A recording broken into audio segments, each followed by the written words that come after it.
2024 is not just a sporting event. It is a national project that carries economic, diplomatic, and cultural significance. The Harambee Stars, as our ambassadors, deserve our unwavering support.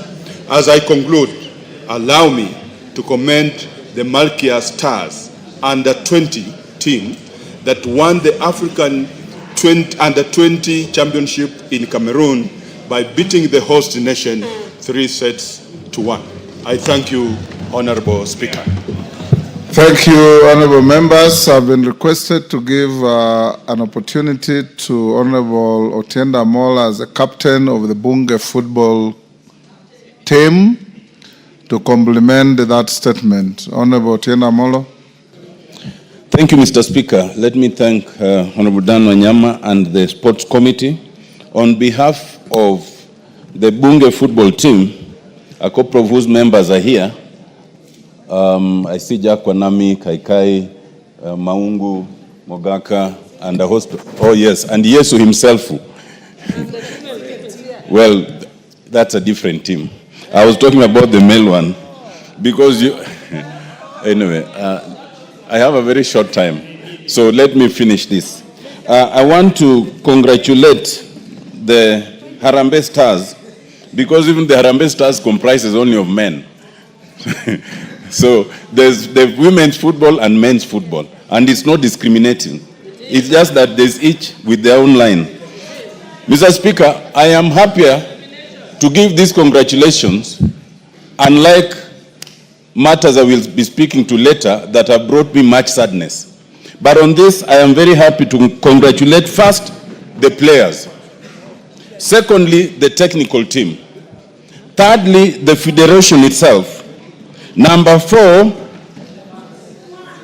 the Kenyans themselves, and not just Kenyans, East Africans. Number 5, the president, but also ourselves. I will explain.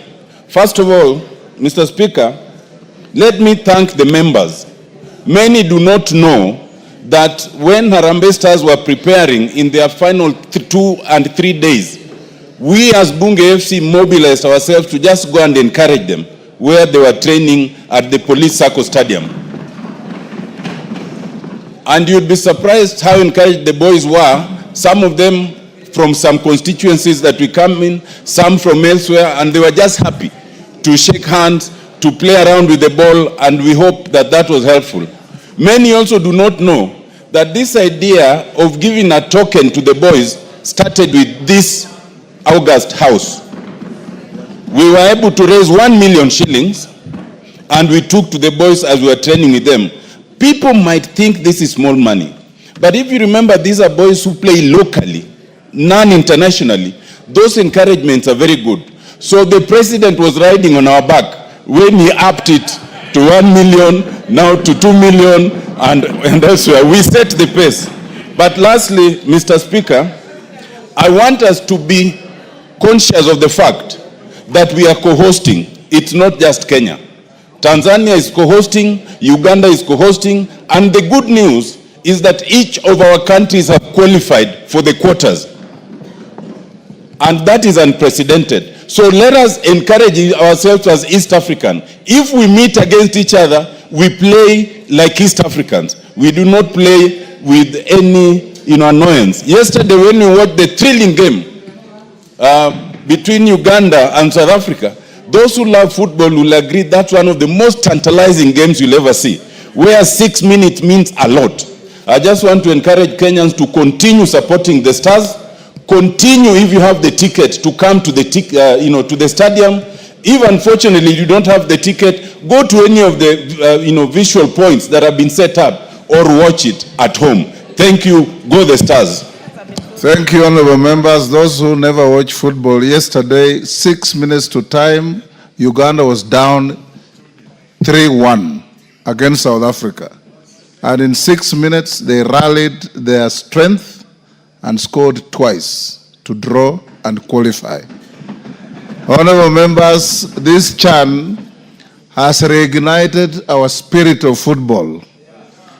Those who watched football in the early years can remember the phenomenal team of Mohamud Abbas, Hussein Heri, John Bobby Okola, Josephat Murila, Ambrose Ayoi, Wilberforce Mulamba, JJ Masiga, Onyango Jogo, and many others who made this country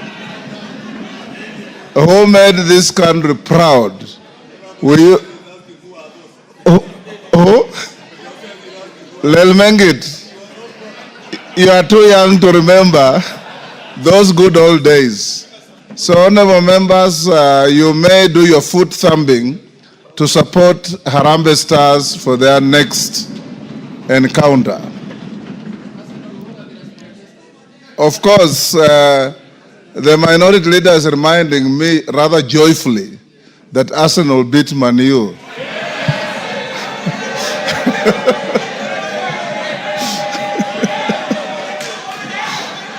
Yes, Millie. Yes, Millie. Millie, what is it? Thank you, Mr. Speaker. As a Man U fan, I cannot be in this house when the minority leader is trying to cast aspersions on the great team. When we sympathize with the small teams like Arsenal that my husband supports, small teams, those are useless teams. But Mr. Speaker, I hope my husband is not watching this one. Order, honorable members. Order. Yes, Junet. Mr. Speaker, if you watch the game between Arsenal and Man U on Sunday, you can only pity them because, Mr. Speaker, Man U was playing like Rosinga Island Football Club. Order, honorable members, we'll leave it there. Yes, Wangwe. Thank you, Honorable Speaker. Honorable Speaker, on that list which you have just mentioned, yes. In 1987, Honorable Speaker, the captain, Austin Oduor, helped to take the cup for Kenya, Honorable Speaker. So you cannot mention without listing. I didn't mention all of them, but I know all of them. It was fantastic. Honorable members, can we leave football there? Yes, Farah. I have never known you to watch football. Mr. Speaker, this is an august house. This is a house of leaders. The young boys and girls this side and this side in the nation are watching us. Instead of celebrating our own, why do you have to celebrate a team somewhere else in the farthest part of the world? You are out of order. Order. You are out of order. Talking about Order, Farah. Order, Honorable Farah. We are doomed with this. Honorable Farah, you are out of order. In fact, Arsenal is Arsenal because of our African boys like Nwango Kanu, Ebue, Why don't they come here? And many others. Yes, Saka. Right now, Bukayo Saka. So you're out of order. Honorable members, let's go to, allow me to acknowledge in the public gallery, Gakuru Primary School from Tharakanithi, and Sally Ann School from Bureti, Kericho. On my behalf and on behalf of the House, we welcome the students, their teachers, and those accompanying them to the House of Parliament. Let's go now to Honorable Murugara.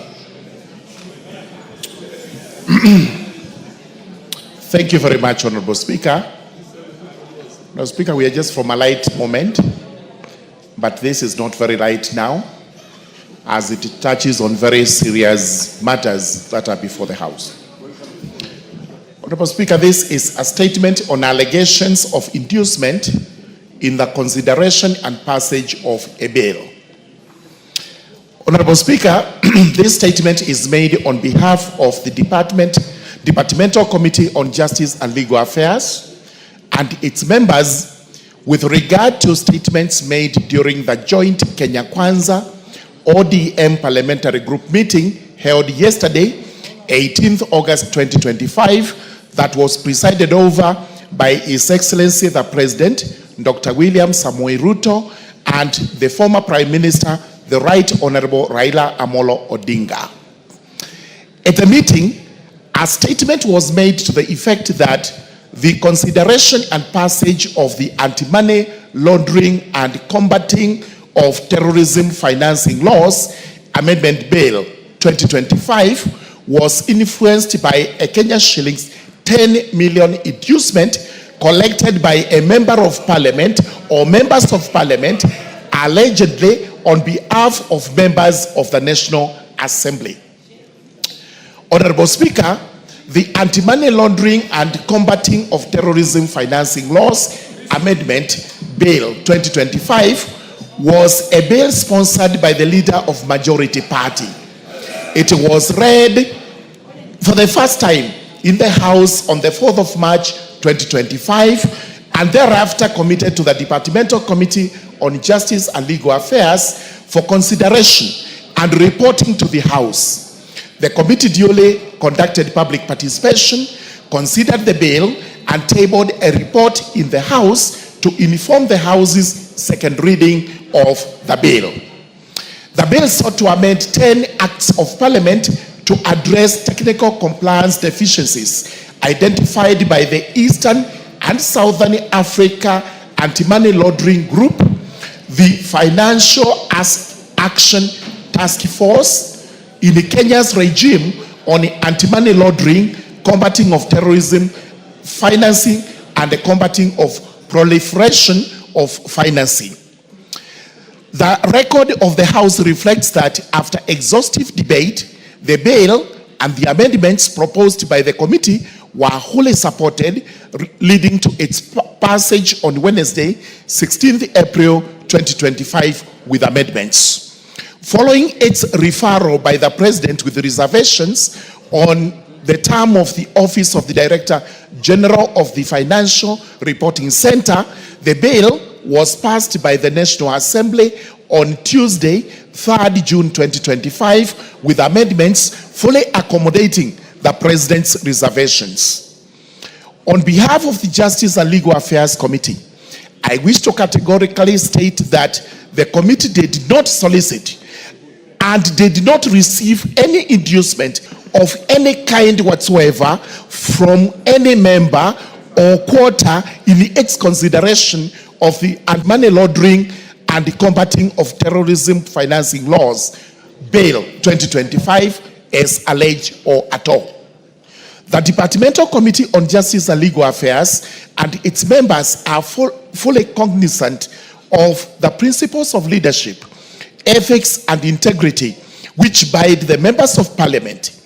The committee and the members condemn and abhor corruption and any practice that is likely to erode these principles that are the substratum of the public trust that the people of Kenya have entrusted on this institution of the House of Parliament. Having deliberated over the matter and considering that the bill in question was a government bill whose contents were supported by the House, the committee poses the following 4 questions.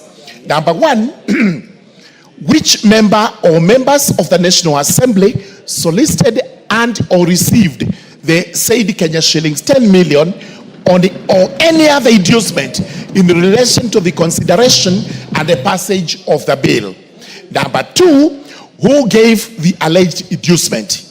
Number 3, what was the purpose of the inducement?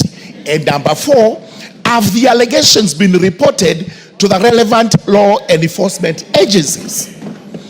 The committee notes that any inducement with respect to the bill could only have been given by to persons opposed to the strengthening of the laws against anti-money laundering, terrorism, financing, and related offenses. Only a person or entity that engages in corrupt practices, or wash, as is popularly known, could have opposed the passage of the bill. The fact that the committee recommended the passage of the bill and ensured its enactment into an act of parliament that is now in force speaks for itself. For avoidance of doubt, the position of the committee and its members is that if any member of the National Assembly or any other individual solicited and or received any inducement with respect to the consideration and passage of the bill as alleged, the member or individual is a criminal. Such a person ought to be investigated by the Ethics and Anti-Corruption Commission or the Directorate of Criminal Investigations, or even the committee of this House charged with the responsibility on such matters, prosecuted, and if found culpable to face the force of the law to the fullest. Such conduct has no place in the discharge of the mandate of the National Assembly and in the society of Kenya as a whole. The committee urges any person with information against any member of the National Assembly or any other individual with respect to the allegations to submit the information to the Parliamentary Powers and the Privileges Committee, which has always risen to the occasion and has jealously protected the integrity of the House and the members. Needless to add that the Justice and Legal Affairs Committee is one of the busiest committees in this House. It is unrivaled by the Finance Committee. These two being the busiest have always and will always resist any temptation, any advances that are made to induce the committees with the finances or any other form of material inducement, because the dignity of this House must be maintained at all times. Thank you, Honorable Speaker. I beg to lay my statement. Thank you very much. Before I sit, Honorable Speaker, before I sit, allow me kindly to read one article from the Constitution. This is extremely important, and members to listen because you'll be commenting on this. This is Article 96 of our Constitution. It is on the role of the Senate in the Republic of Kenya.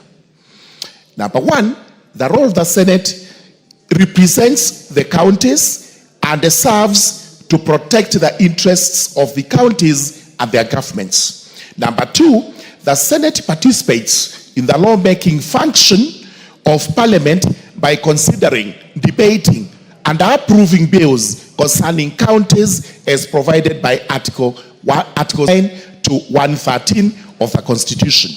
The important is at sub-Article 3.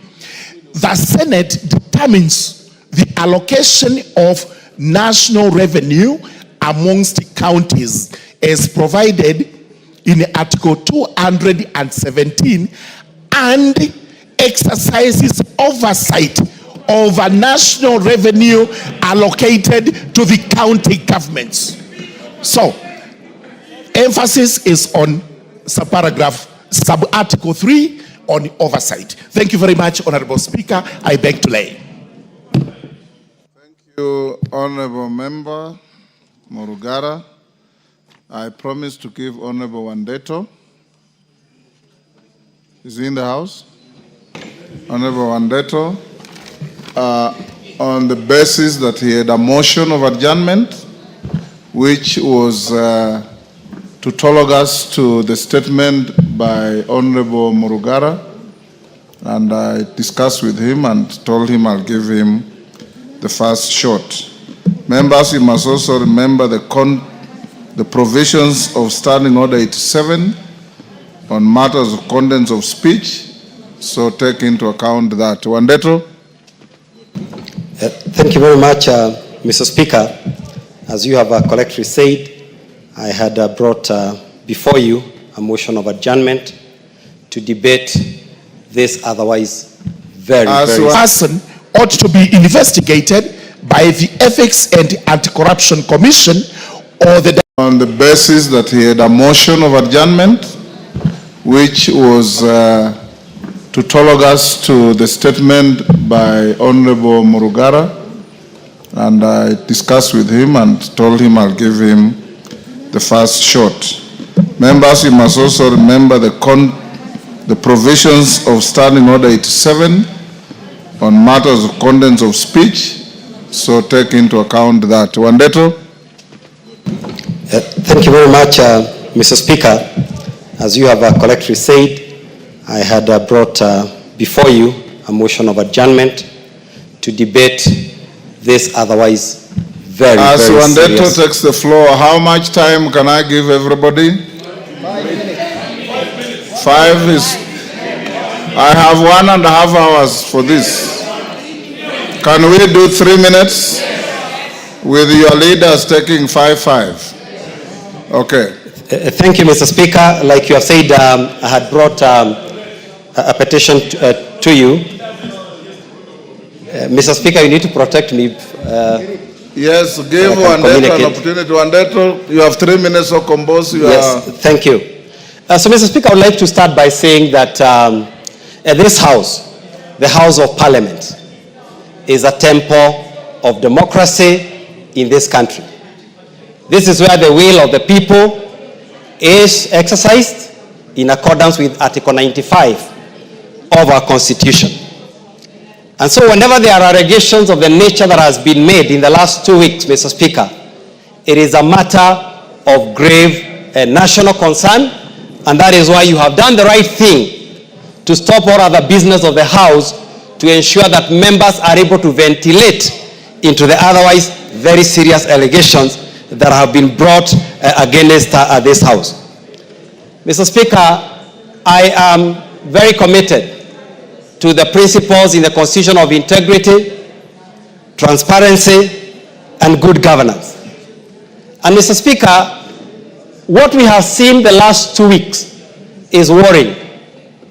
It started, I think, 2 weeks ago with an allegation by a senior member of the executive that there is indeed allegations of bribery within Parliament.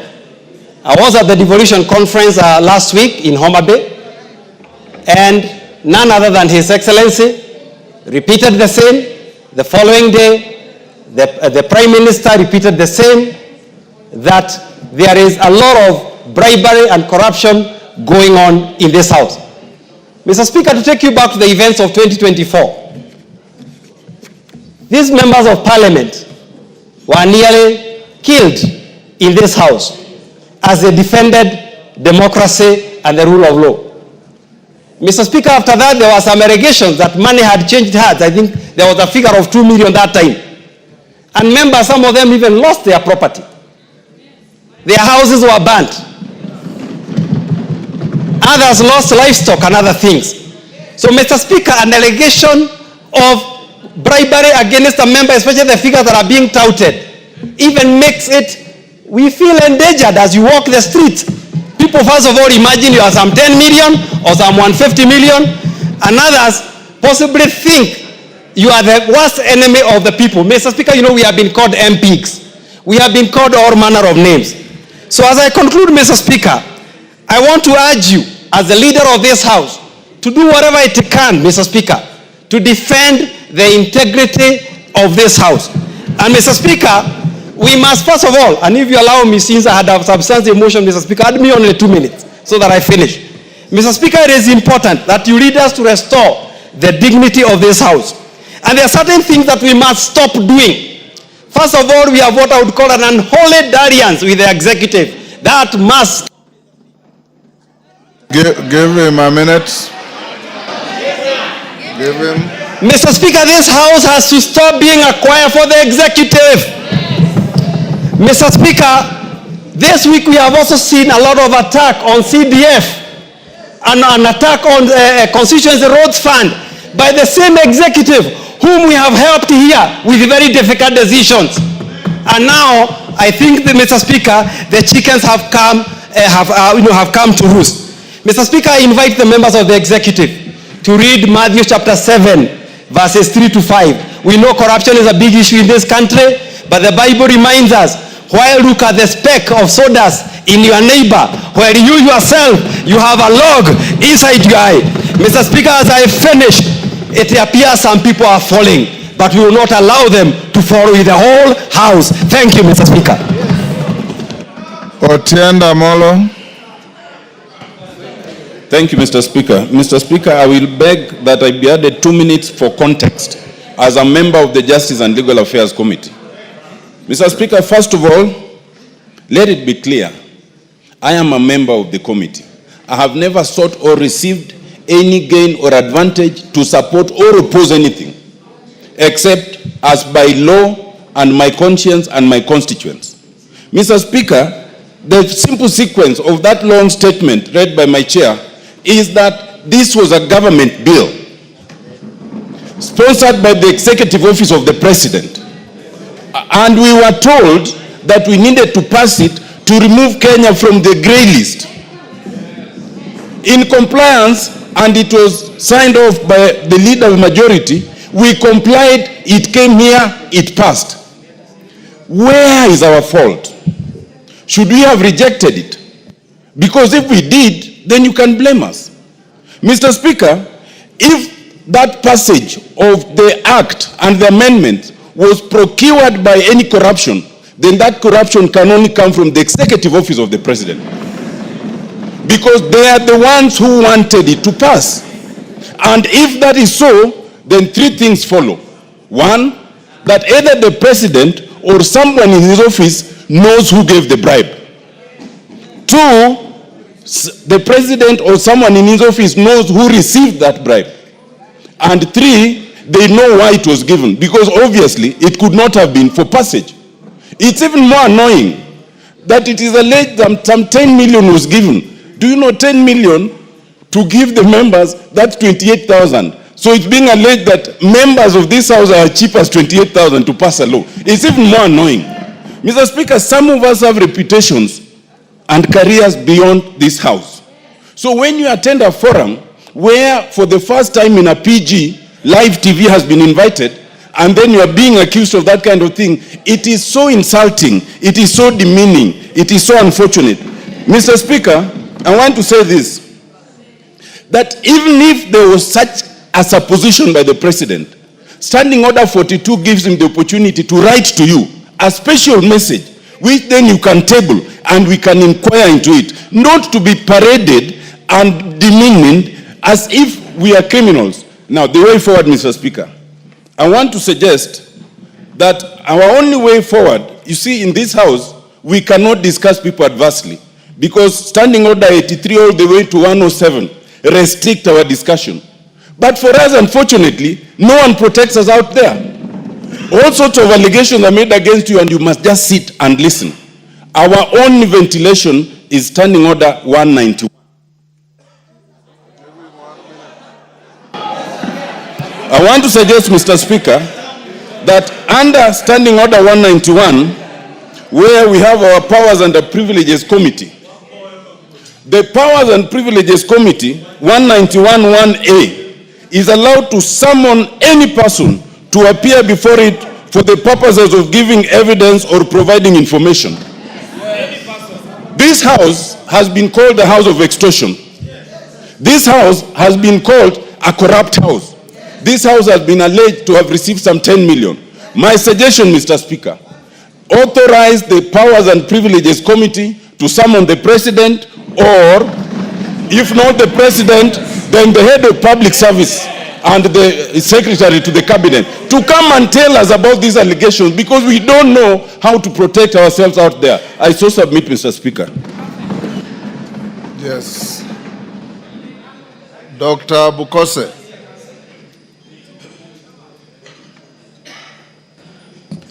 Mr. Speaker, thank you for allowing me to contribute to the statement. Remember, by the leader, you have 2 minutes, 2 minutes. By the chair, AJAABU. Honorable Speaker, it is a very embarrassing situation when the head of state stands and accuses this house, and specifically referring to the committee. It's not acceptable. I think, and it should, if there was any issue, should have been able to have us as members of parliament and discuss this issue.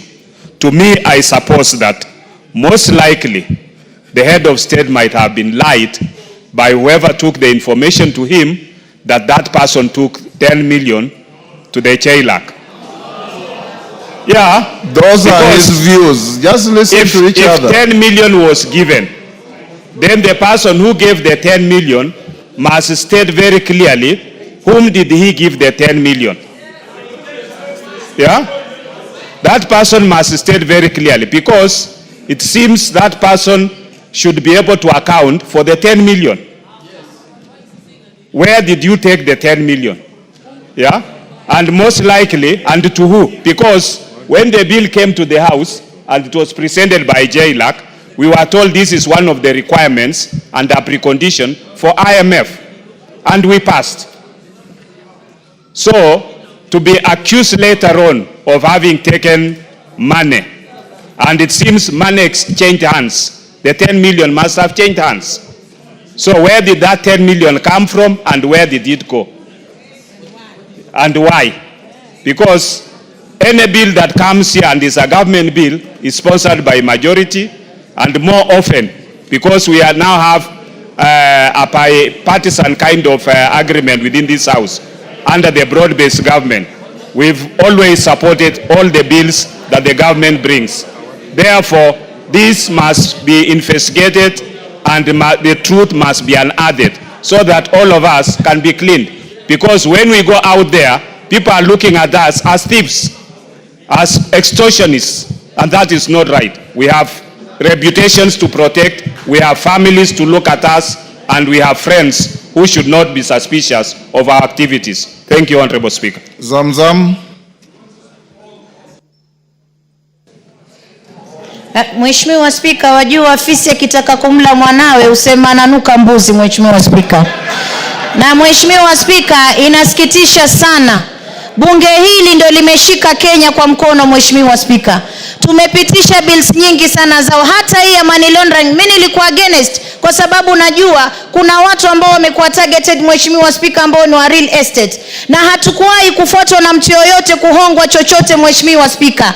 Lakini ilipita hapa bila chochote. Kwanza katika wabunge mimi ni maskini sana, Mheshimiwa Spika, kwa sababu hata pesa ya ngafu ni kidogo, haitoshi paka natoa mshahara wangu napatia wananchi huko na baki bure. Sasa ikiwa hapa tunaweza kuambiwa kuwa wabunge wamepewa milioni 10, tunataka kujua nani alimpa, makusudi yake ni kitu gani, alimpa kwa nini, na hii bili ina siri gani kubwa mpaka itolewe 10 million, Mheshimiwa Spika.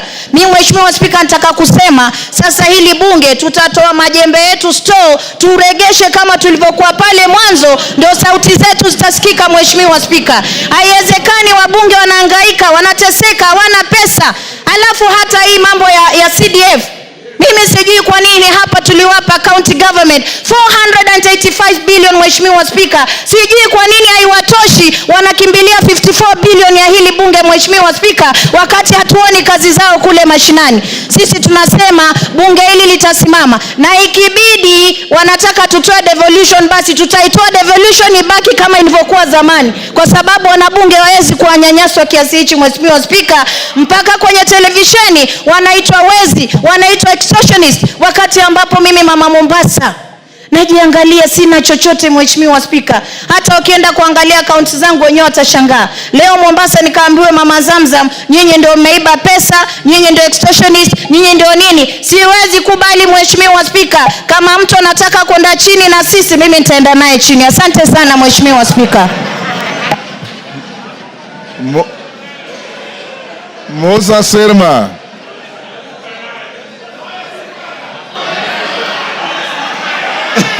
Order. Musa Sirma. Yes. Mr. Speaker, I want to really support the sentiments of Honorable Murugara on this issue, where we are being portrayed as a parliament of extortionists and people who take bribe. Mr. Speaker, people who are corrupt have a place to go in this country, and that is the court. And if there is anybody who has been known to have done those things, we want to tell the government to pick those people, take them to court, and they belong to jail. Mr. Speaker, we are being maligned by people looking forward to taking the money from CDF and taking it to the counties to be eaten. If a whole governor can bring 150 million to Senate, for sure. For sure, if I can use the words of the president, where is he bringing this money from? Counties cannot show the amount of money they have been given in terms of development to the people of Kenya. Mr. Speaker, it has reached a time that we need to audit the counties and really see whether they are really entities to be used for development in the rural areas. Mr. Speaker, if I can remember, because I was in the Bomas, the constitution actually which we passed and which was brought by the people is not what we are having now. The Yashbal guy had 14 regions and they were non-executive. And therefore, this executive power which the governors think they have, we must remove it. It is time that we talk to the people and let them be given development directly. Mr. Speaker, I beg to differ with all what has been said about this parliament, and we want the people who have done this thing to go down and be taken to court. Thank you, Mr. Speaker. Robert Mbui.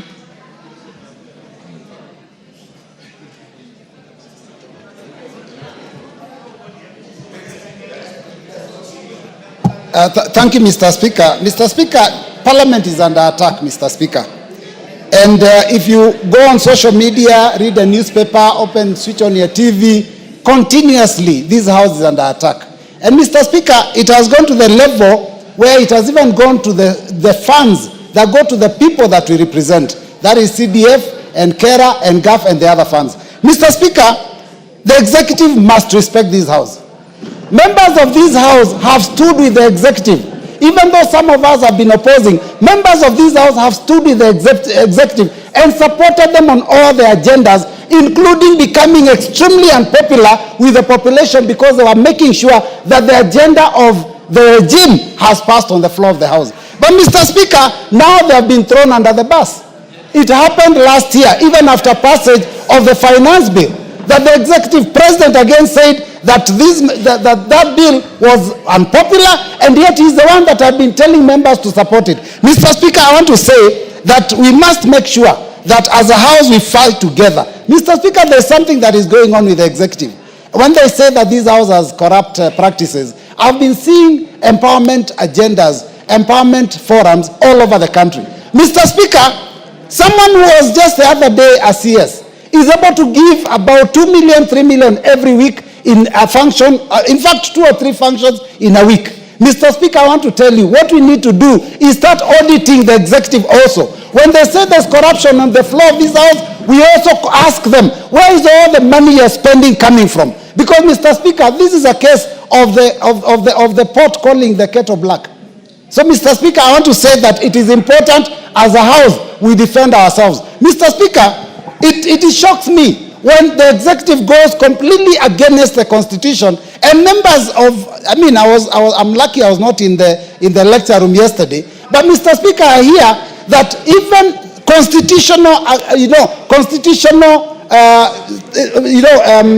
articles, provisions that are there in the constitution were actually thrown under the bus also. Because when you say that the Senate has no authority to go and oversight counties, basically that completely goes against the constitution. So as a House of Parliament, all of us, National Assembly and Senate, we must stick together and ensure that we're each other's keeper and we support each other and pass the bills that are good for the people of this country. And Mr. Speaker, hold the executive to account. Thank you, Mr. Speaker. Dr. Mutunga. Thank you, Honorable Speaker. Honorable Speaker, I would like to refer to sentiment by Honorable Mule. We did not discuss anything in that meeting. because he's alluding to the fact that we kept quiet. There was no discussion, so there were no resolutions. So the meeting ended as such. It should go into record. Honorable Speaker, the Honorable Murugara must be finding himself in a very difficult situation. Because I'm a chair of a committee, I know how difficult it is for the committee report to be amended. We do these reports with Secretariat. We have to do the right thing. We would like to know who this is. Honorable Speaker, the report was given from raw information, intelligence. So the person who was given the money is known. And the reasons why the person was given the money is also known. Honorable Speaker, as members of parliament, we need to be cleansed from this. We have suffered a lot as parliamentarians. There has been so much that we supported the executive, and this is what we can get in return. Honorable Speaker, since they are known, for us to be cleansed, they need to be named. Yes. The reasons why the money was given also needs to be brought to this house so that members of parliament can be cleansed. Out there, we have a very bad name for supporting the executive. But we are supporting the executive because we would like the plan to go through. We would like the government to succeed. But Honorable Speaker, if there is a problem in this house concerning members, I think it should be brought to the fore so that members can know. Honorable Speaker, since last week, when the pronouncement was made in the devolution conference, we have suffered once more. We suffered after passing the finance bill. We suffered after the broadening of the government. We suffered again after sacking of some members of the CSs, some executive. We've suffered many times. And this is what you are getting in return. It is unfair. Thank you, Honourable Speaker.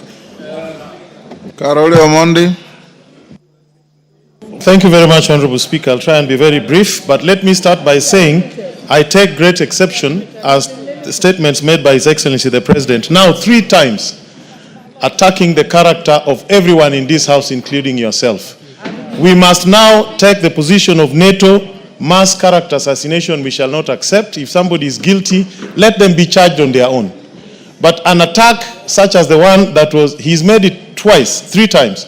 First at the stock exchange, a devolution conference in Homa Bay, and yesterday at our PG. It is so unfortunate that a statement condemning all of us as corrupt extortionists, yet some of us have held the sharp end of the knife to support him, is something that we cannot accept. And Mr. President must either bring the evidence, take those people to court, or apologize and withdraw. And let me also say something. I'm very happy that Chairman AJAABU has read out the Constitution. A lot of misinformation and reading of the law upside down happened at our PG yesterday. The allegation that the Senate has no power to oversight the county government has now been debunked.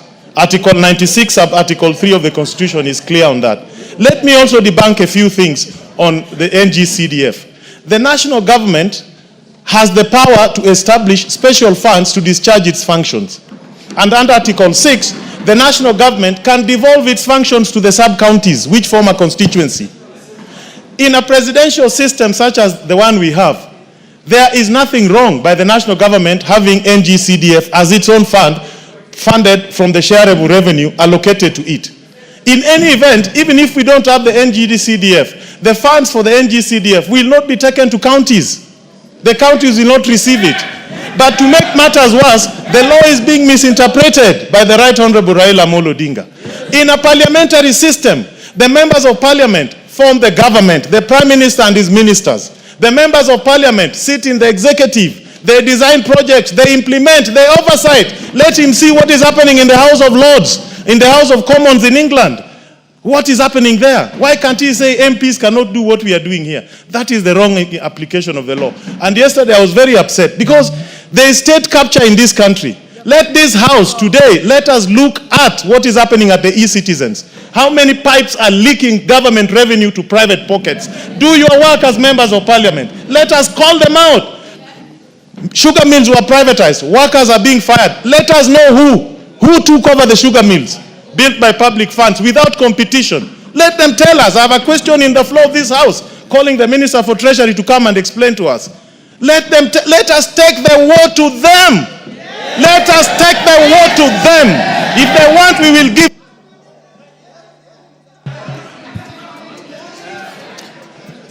Member for Kieni.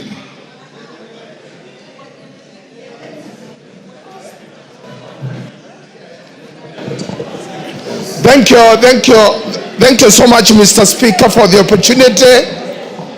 On this hour and this moment, I want to say that this House is under siege for all of us, inclusive Mr. Speaker. You are in this House to preside over it, and when we are under attack, you are the first person on the line of attack.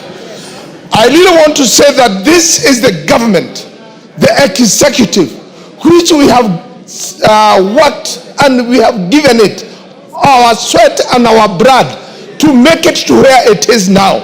We have lost properties. We have lost reputation. We have lost credibility in our own constituencies. We have business partners we work with.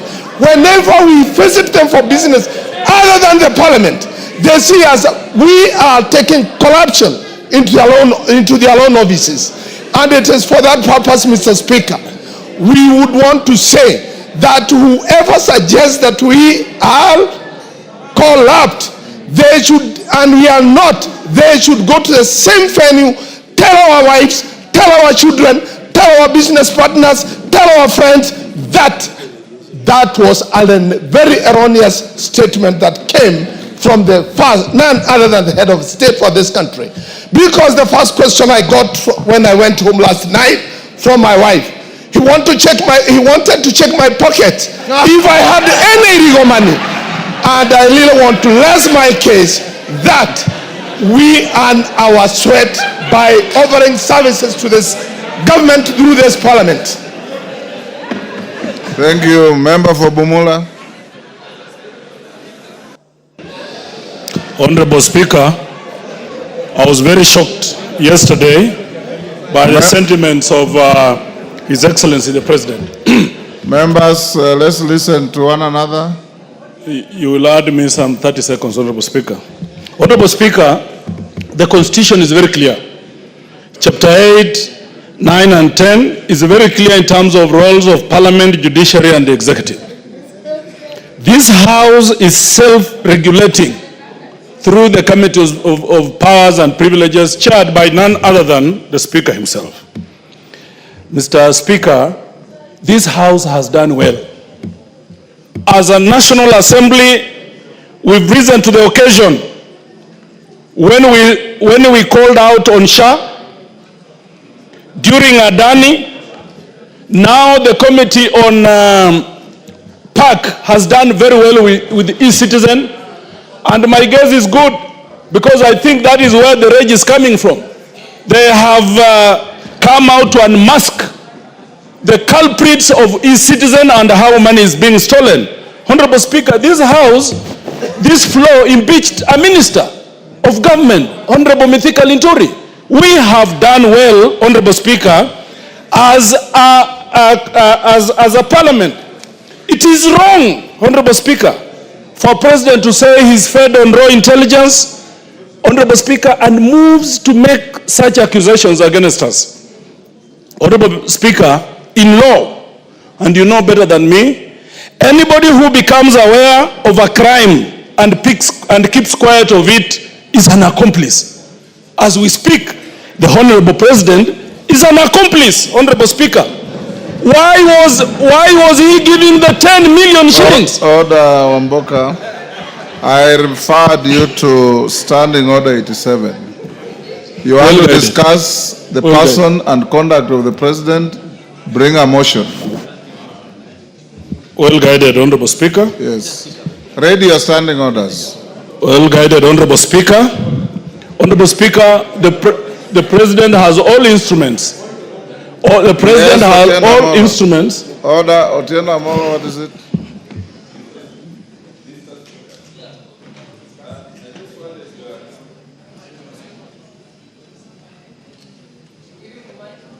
Give Otieno Amolo the mic.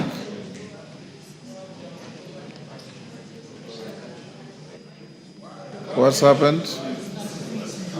Move to the... Mr. Speaker, Yes. as you know, I respect your guidance and rulings, but I had intended to bring this letter for your formal guidance on content of speeches. 87.1. Mr. Speaker, it's my understanding that what you cannot discuss is the conduct of the president, but you can discuss his speech. I'd like you to give a ruling on that. As we sit here, I have no speech from the president to discuss. You know very well, Honorable Tienda Molo, that when the president addresses the House, he makes a speech, and I allow you to debate it for 3 days. As it is here, I have no speech that can guide me on what you should debate. So, Amboka, go on. There is a thin line, Honorable Speaker, of what we are discussing, but I think the point is made. Our thinking, Honorable Speaker, is someone is trying to get to NGCDF, KERA, Honorable Speaker, and other funds that are devolved through this House, Honorable Speaker, and that is unacceptable, Honorable Speaker. To the extent, Honorable Speaker, that you are a member of Parliament, number one, member of National Assembly, that we see the kind of headlines that we see, like what was there today, Honorable Speaker, add me 2 minutes, I was distorted, Honorable Speaker. Yeah, that we see the kind of headlines today, Honorable Speaker, that's unacceptable. That is unacceptable. You are the champion, you are the head of this House, Honorable Speaker. We will not allow anybody to try and mud you, because that is tantamount to mudding the whole House, Honorable Speaker. As I finish, we are now going to exercise our teeth. We are now going to bite. And Honorable Speaker, as I speak, there is a table essential motion. It is before you, Honorable Speaker. It's coming. We must now take our rightful position as a National Assembly. It is so painful. Some members of this House, most members have stood with the executive. They have defended the executive. They have suffered because of executive, Honorable Speaker. They have lost their popularity, some of them, presumably because of the executive. And now the same executive want to throw them under the bus. We say no. Wakwende. Honorable members, I'll now give to Silvanus Osoro, but before he takes the floor, I acknowledge the following. Kipsingay, order. Order, members. Kipsingay Secondary School from Sotik, Bomet. Joska PAG Church, Mavoko, Machakos. On my behalf and on behalf of the House, we welcome them to the House of Parliament. Osoro. Thank you very much, Honorable Speaker. Honorable Speaker, I first want to confirm that I'm a member of the Jailer Committee. That has really largely been mentioned. Number two, even before I get to the details, Honorable Speaker, on what the Honorable Murugara has said, I also want to associate myself fully with the statements that have been made by the Honorable Karoli Omondi. And I'll be very particular, Honorable Speaker, on one issue even before I get to the second one, on the question of NGCDF and devolution. Honorable Speaker, I think that the vision and the mission of the drafters of the Constitution, and even the people who dreamt about devolution, including Right Honorable Raila Odinga, they really must have had a very good plan on what devolution is and actual things, what devolution ought to have been. Honorable Speaker, we want to tell them, and I say this with tremendous respect, that kwa ground vitu ni different. That what people think devolution ought to have been or should be is not what it is. There is nothing that is working on the ground as far as devolution is concerned, Honorable Speaker. And that is why in any case, Honorable Speaker, Article 96 should actually be implemented the more. We cannot say that you want the county assembly members be left with the responsibility of oversighting governance. Honorable Speaker, a governor that controls 13 billion shillings a county governor that controls 13 billion shillings cannot be oversighted by an MCA who wants 80,000 shillings, and then they give them 3,000 shillings every day, Honorable Speaker, even to follow them, Honorable Speaker. And that is where we are saying, Honorable Speaker, that we must be very particular, Honorable Speaker. Mr. Speaker, the argument is about this house being declared corrupt. It's not about discussing devolution. The head of the state declared us corrupt. Well, how? Order, Sane. Honorable Sane. No, don't be harsh on your colleague. Honorable Sane, if you are listening to the debate, you have been talking about two things: the integrity of this house, the fate of devolution, the fate of NGCDF, and the power of the Senate to oversight the counties. All these are entwined into what we are debating. So, Honorable Speaker, as I was saying, this House, Honorable Speaker, has been under attack from every corner. We've been attacked, Honorable Speaker, by the members, some members of the judiciary. We've been attacked by the members of the public, sometimes being threatened, Honorable Speaker, to have our houses torched, Honorable Speaker. We want to, with tremendous respect, also tell His Excellency the President.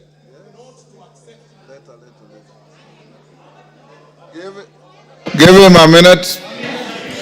We want to tell His Excellency the President of the Republic of Kenya that now that attacks are coming from all over, I want to inform him, Honorable Speaker, that he should not take the invitation to also join the bandwagon that attacks this House.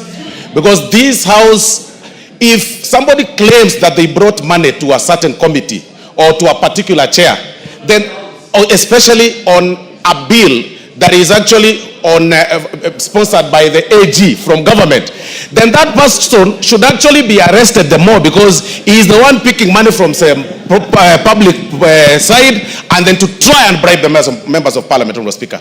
Because this House, Honorable Speaker, has been under attack from every corner, and it should actually not be happening. Today, as we are speaking, Honorable Speaker, people are already complaining about KERA. They want the KERA funds to be reverted to the counties. They want NGCDF to go. But, Honorable Speaker, you will need a microscope to see what governors or county governments are doing, Honorable Speaker, because there is nothing that is being done, Honorable Speaker. Time up. Time up. Parashina. Thank you, Mr. Speaker. Thank you also for standing for, to be one of the leaders to be counted in this country for defending Parliament. Mr. Speaker, I only also need to comment on three things, or four: doctrine of separation of powers that we saw yesterday, and we need to remind the executive we don't work under their mercy. Number two is yesterday I witnessed executive, that's the president, lecturing members of Parliament, trying to create intimidation. We want to tell him that we are not going to go through intimidation. Here or outside, we will continue doing our duties without being coerced. We also need to remind the executive, through the president and Mr. Raila, that he should respect Parliament every time. He is leading executive, judiciary should be respected, and Parliament should be respected. Suggestions that Mr. Speaker came, which also brought yesterday, is about us in the committee. They are alluded that when we summon state agencies or even PSs or ministers, they say that we keep asking them for money. Then the question is, how are we going to do our oversight role, if at all? They are saying that we are looking for money. It is our duty to do our oversight role, and I can tell them it is no longer going to be business as usual. And the last one is an independent investigation. If possible, let the president or this House establish an independent investigation where the executive can submit evidence where this House has been involved in corruption, but we cannot allow. It's like saying a pot. How can a pot say that the pan is black? It is not possible. Thank you, Mr. Speaker. Jen Kagiri.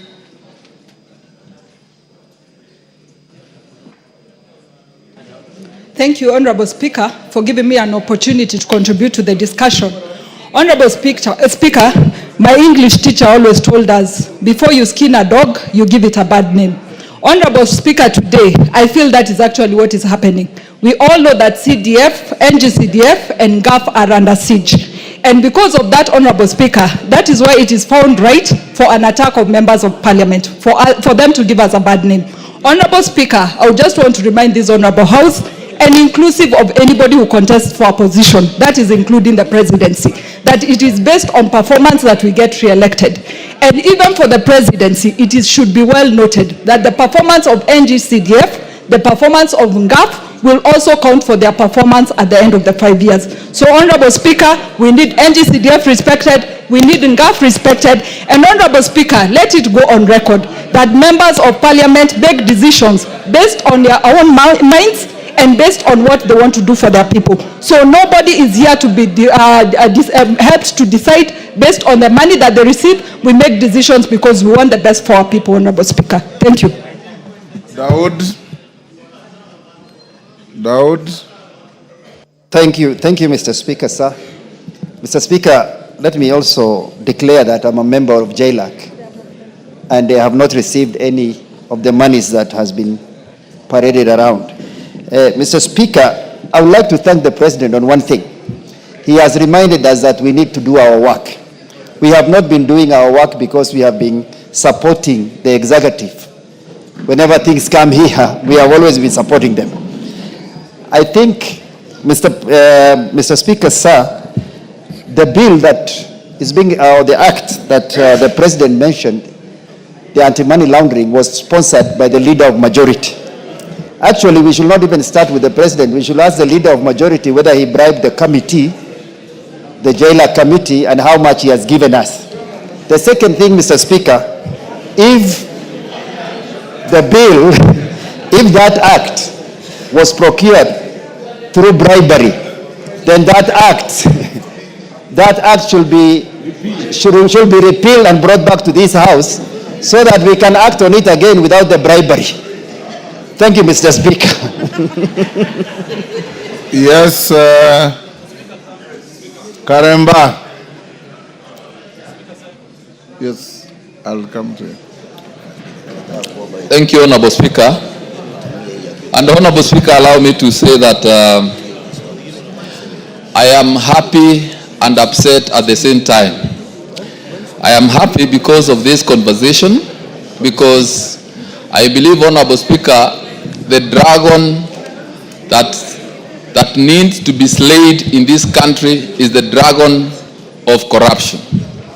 What is stealing the future of our country, Honorable Speaker, is corruption.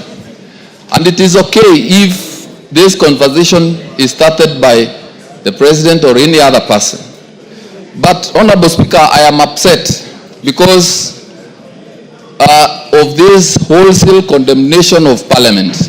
Because a person like me, Honorable Speaker, you are well aware that it's just the other day that I joined the JLAC committee. And I am now branded as perhaps one of the people who have already received the money. And, Honorable Speaker, it is very wrong for anyone to do this kind of condemnation on members of Parliament. But I believe it is for a few reasons. One, it must be that they are coming for CDF and for RMLF.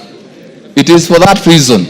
Two, it must be that they want to salvage their political aspirations at the expense of the members. They must have realized that many members perhaps are unpopular, and so they want to throw them under the bus. And it is unacceptable, having benefited from the support of the members, that now they want to sacrifice the members. Thank you, Honorable Speaker. Thank you. Kibagendi. Osero, you are not Kibagendi, are you? He borrows my name sometimes. Order. You are known in this house as Osero. Take your seat. Thank you. Thank you, Honorable Speaker, for giving me this opportunity. It is the classic case of the skunk calling the pig stinky. The President, who himself bears responsibility for questionable governance decisions, add gravely in issuing a blanket condemnation of this august House. While Parliament is not without flaws, indeed dismissing it wholesome is unfortunate by the head of state and hypocritical and an affront to the very democratic institution that gives legitimacy to the presidency. Constructive criticism is welcome, but scapegoating an entire arm of government for failures that cut across the executive is both disingenuous and dangerous for our country. The president needs, going forward, to do proper investigations. He said he gets information from NIS and DCI. He needs to do proper investigations before he can condemn the entire House. But again, sometimes we have to tell those who call us names that they need to look in the mirror. Kenyans know that the temple of corruption is actually State House. Thank you, Honorable Speaker. Yes, Lel Mengit. Thank you, Honorable Speaker. I would also want to echo my sentiments on this case. Honorable Speaker, first, I would like to apologize to this Honorable House. Because a few years, Honorable Speaker, when I was in the university, I used to call the members here pigs. I was among those people who called the honorable members pigs because of the notion and the negativity out there, Honorable Speaker. Now, Honorable Speaker, I sit in this position as a member of Parliament, and now the ball is on my court. Honorable Speaker, I have realized that there is an enormous task bestowed to these honorable members, all the way as representatives, legislators, and oversighting responsibility. Honorable Speaker, I want to state this categorically, that even on the issues of NGCDF, as part of the representative duty that we do as honorable members, we cannot find substantive projects across the constituency or in the county governments that have been done by the county governments. Honorable Speaker, it's in my entire ward, Kilibwani ward constituency, I cannot find any single project that was done by the county governments. Only projects that have been done through the NGCDF money can be appreciated by the people out there. Honorable Speaker, I want to mention this, that even in the case whereby in the future we might have a elected president similar to the, I don't want to mention names, but the president who will be giving resources basing on the shareholding basis, probably other counties and other regions of this country will be discriminated. So, Honorable Speaker, I want to mention and also to echo that this is an honorable house. We do our work perfectly and we uphold our duty and integrity as members of Parliament. Thank you, Honorable Speaker. Donald Watch, I see you on the screen, or you are not? Okay, Millie. Thank you, Mr. Speaker, for giving me this opportunity. Mr. Speaker, if there is one person I admire is Honorable Raila Odinga, and the reason I admire Honorable Raila Odinga is because he's a person who stands on principle, and even if he's the only man standing, he will remain standing on principle. Mr. Speaker, I have learned from the best, and that is why I stand on principle like the person I admire, Honorable Raila Odinga, and urge my party leader to listen to the ground on NGCDF. Mr. Speaker, I also want to urge my party leader that there is one thing I've admired about him, which is equality and fairness. Mr. Speaker, what is coming out of this house is that he's looking at governors more favorably than he's looking at members of Parliament, which is Senate and National Assembly. We are all your children. Look at all of us favorably.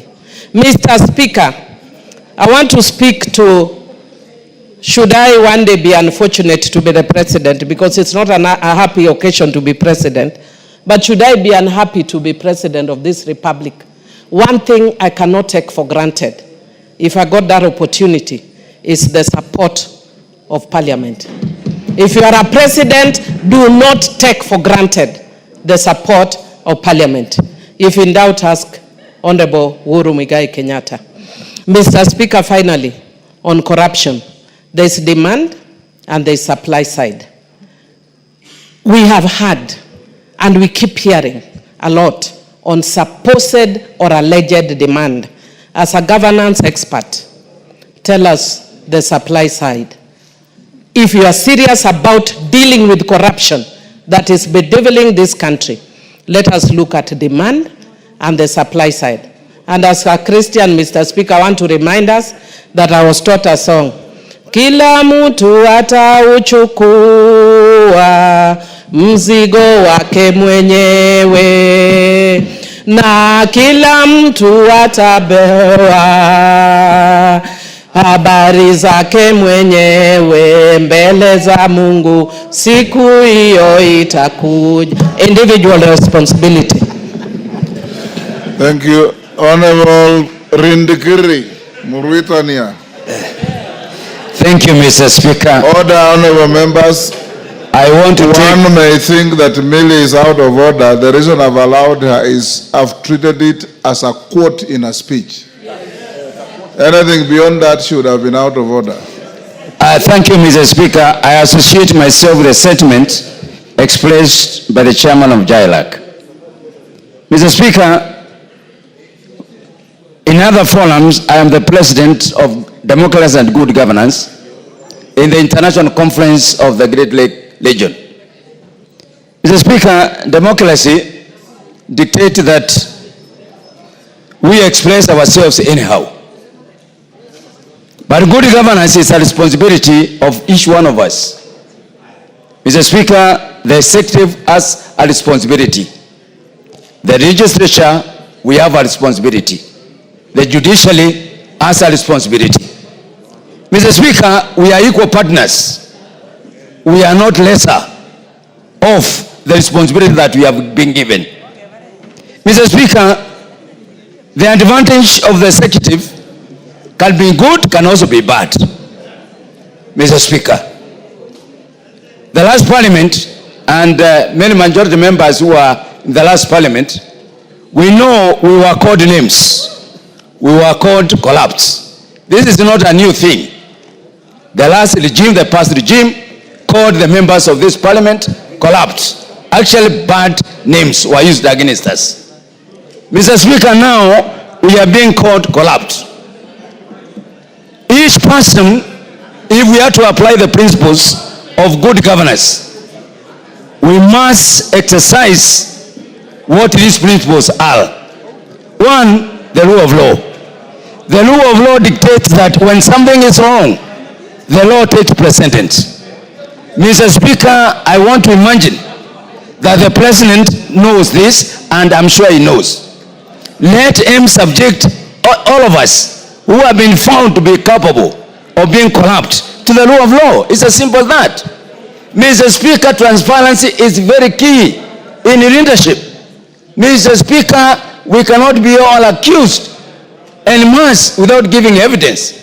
Mr. Speaker, the executive need to be held accountable, to become clear, to become transparent on what he is talking about, members of parliament being corrupt. Mr. Speaker, the presidency is private to intelligent information, and nothing prevents him from proclaiming the people that have been found to be corrupt. Mr. Speaker, I want to disassociate myself with the fact that this parliament is corrupt. Mbeyu.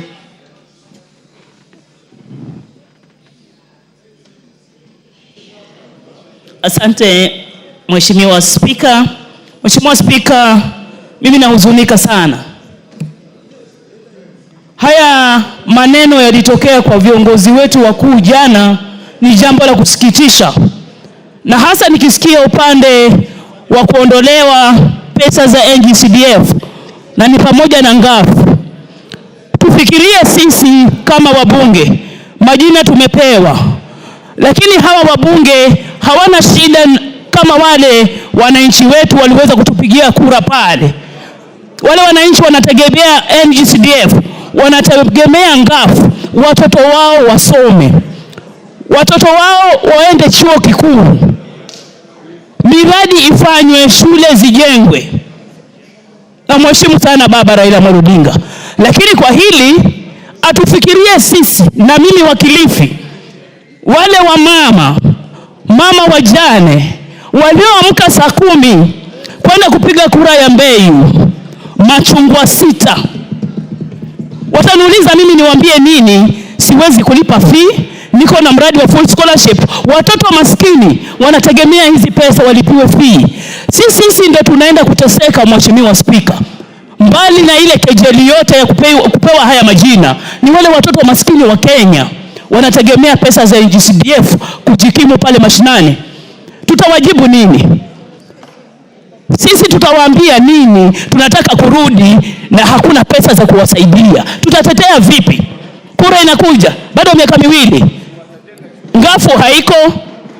Kama zile pesa mabilioni yanaenda kwa counties na hakuna alama pale, health status mbaya, ya education imeshindikana, ile ya ECD, mambo ya maji shida, wakilimbikiziwa hizi pesa kama zile ndogo zimeshindikana pale kwa counties, wakiongezwa za NGCDF maeneo bunge 7, 8, nele Nairobi ndio na maeneo bunge mengi, wataweza vipi kutuonyesha kazi inafanyika? Alafu sisi tutakuja hapa, Mheshimiwa Spika, tuwe flower girls sisi women rep na wale wa mama wengine kunywa chai tu, tutakuwa tuko kibaruani. Lakini yule mtoto wa maskini wa Kenya atafanya nini? Atapiga kura vipi? Apigie nini? Na tumaini gani?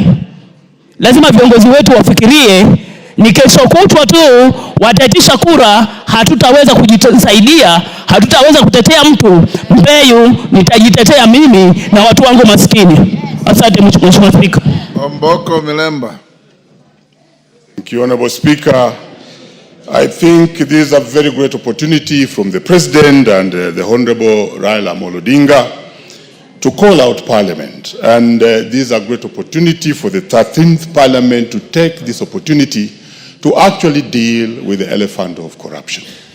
You don't underrate when Raila Odinga stands up and says something. You don't underrate when President Ruto rises up to say something. And therefore, the way we deal with this matter will be very important, and the 13th Parliament has been given this opportunity. If we deal with it in a manner of only lamenting or threatening other organs and moving away from it, we shall lose it. The correct way to deal with this matter is to dissect it squarely, the way the chair did put it. That we establish a commission, we establish a parliamentary committee, we establish within our own standing orders a unit that will investigate this matter to the very end. Remember, the person who spoke to this, who is the President, has intelligence, and I hear, though I did not attend the meeting, that he did indicate that he gets this raw intelligence. And then this would roll out to every other sector, including the executive and other players. If there's anything that Kenyans are crying of, is corruption. And if we are being mentioned of this wholesomely, we have to dissect it squarely and then move to the other players within the executive. Are you aware that there could be executive members who could go to the president and pick money, say they're taking that money to parliament, and they come here, they don't give money, and that thing could be going on. This could be a bigger scheme which this House can now take and look into the details. For instance, Parliament has been standing with the executive. How much money did you receive when you did pass the housing bill? How much money did you receive when you passed SHA? How much money did you receive when you did deal with finance bill? And many other bills that we have dealt with. So we need to deal with these things squarely. There are many other issues that we do pass here. And if we go that direction, we shall save the Kenyans. We shall actually start dealing with the elephant of corruption, still beginning with this House and then rolling it out. I am also sad that there's and constitutional statements that are being pronounced very quickly. Look at this. We need to defend the Constitution and the independence of this House. When you talk about the lack of Senate's role in counties, mark that. It needs to be dealt with by this House. When you talk about CDF, I don't want to belabor on this one because it has been thoroughly flogged. But look at this. There's another one flowing down ourselves, that we need to devolve education. Look at what health is happening. And it also came from the two leaders. I think it was Raila and Odinga that we devolve education. Health is dead. We are now speaking of devolving education to the counties. We shall not have education. So this is a very good opportunity. But look at this. Independence of the House. Time is up. Give him 30 seconds. Independence of this House can only be protected by this House. When you teach the students who are up there, you tell them that the House is independent and no any other unit, no any other body can make a law. That's what we teach. I'm a teacher. But look at this now. How many bills are we getting being referred back to the House under the article which requires that you raise 2/3 majority? Those are issues that this parliament must now stand on and make good law. David Ocheng. Thank you so much, Mr. Speaker. Mr. Speaker, I've been here long enough to know that every time we've had a bipartisan initiative, this House suffers. I remember in the 11th Parliament, when the President and Raila came together at that time on IBC, we were brought here one afternoon, we were told, pass these bills, no removal of a comma, no full stop being removed. When BBI came, the same thing. Now we have this opportunity, and I thought this would be used to bring the country together and fight these ills together. Corruption has been pointed out as the biggest ill we've had. And all those initiatives, the one of Uhuru and Raila, the one now, corruption was at the forefront to be fought. But it decided, Mr. Speaker, for the President to come before members of Parliament and tell us that he knows that the governor gave people money. He knows that an MP was given money. And those governors and those MPs are not arrested. What does he want us to do? Are we police?